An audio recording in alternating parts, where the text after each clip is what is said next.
جی سلالہ، اور ہم جا رہے ہیں نبی ایوب علیہ السلام کے چشمے پہ، اور آس پاس آپ کو سب پہاڑ نظر آ رہے ہیں، ٹھیک ہے۔ اور ماشاءاللہ پہلے یہ ایسی جگہ نہیں تھی، ابھی تو انہوں نے بڑی اچھی کر دی ہے، چلنے کے قابل کر دی ہے پہلے۔ اور یہ آپ دیکھ رہے ہیں سیم دس کنڈیشن، اور بڑی بڑی گاڑیاں بھی آتی تھیں، تو ابھی انہوں نے ممنوع کر دیا کہ بہت ہی ڈینجرس رستہ ہے یہ جی جی۔ تو ماشاءاللہ پہاڑوں اور پتھروں کی آپ کو دیکھیں تو ایسا لگتا ہے کہ آرٹیفیشل پتھر پڑے ہیں، اور بہت ہی ڈینجرس قسم کے، اور بلیک سٹون۔ جی تو اس کے مد نظر آپ دیکھ رہے ہیں یہ جتنے بھی آپ کو درخت، چھوٹی چھوٹی جھاڑیاں نظر آ رہی ہیں، یہ ابھی بالکل بنجر ہیں۔ تو جیسے ہی یہ اگست اور جولائی میں ایک ٹائم آئے گا تو یہ سب گرین ہو جائیں گے پہاڑ۔ تو کوئی بھی دیکھنے والا ابھی یہ کنڈیشن دیکھ رہا ہے، جب جولائی اگست میں کنڈیشن دیکھے گا تو اس کو یقین نہیں آئے گا how is possible to green this all. Okay, and اگر آپ پلیز آپ یہ سارا دکھائیں ان کو، میں تو نظر آتا رہتا ہوں، آپ سارا یہ سلالہ دکھائیں اور کنڈیشن دکھائیں، how is the condition of the mounts and stones and tree, how is the way, you know understand.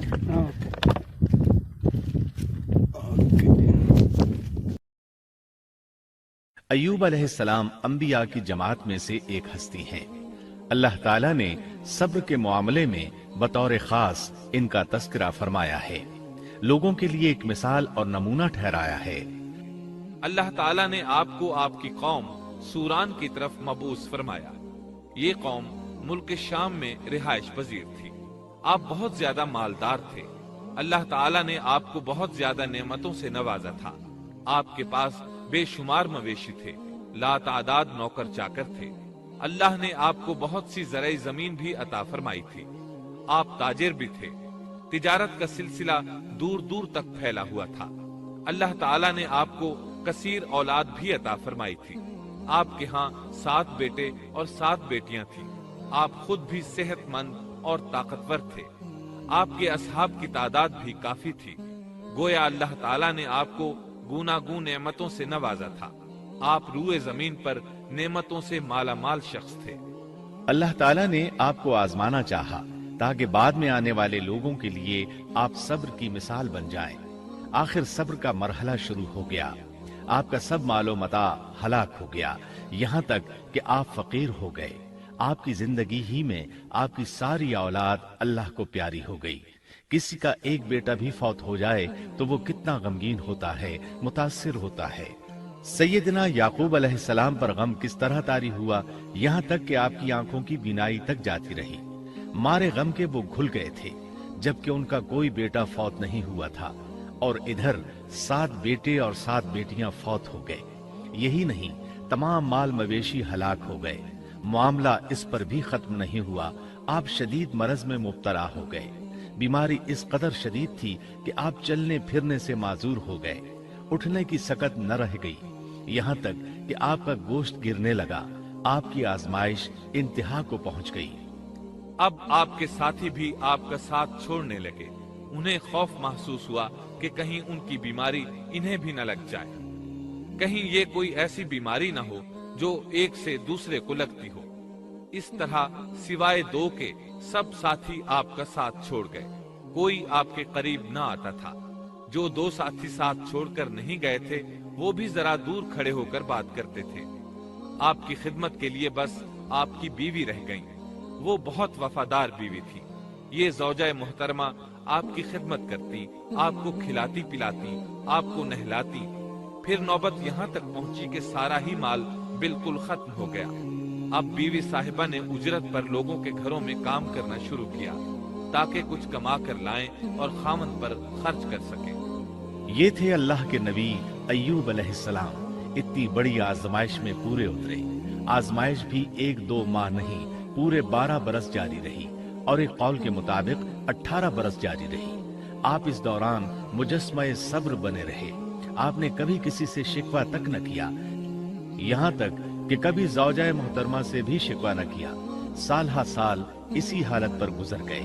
ایک بار آپ کی بیوی نے عرض کرنے کی ذرا ہمت کی اور کہا، آپ اللہ کے رسول ہیں، اگر اللہ کے حضور دعا کریں تو وہ آپ کی بیماری کو ختم فرما دیں گے، آپ کی حالت کو بدل دیں گے۔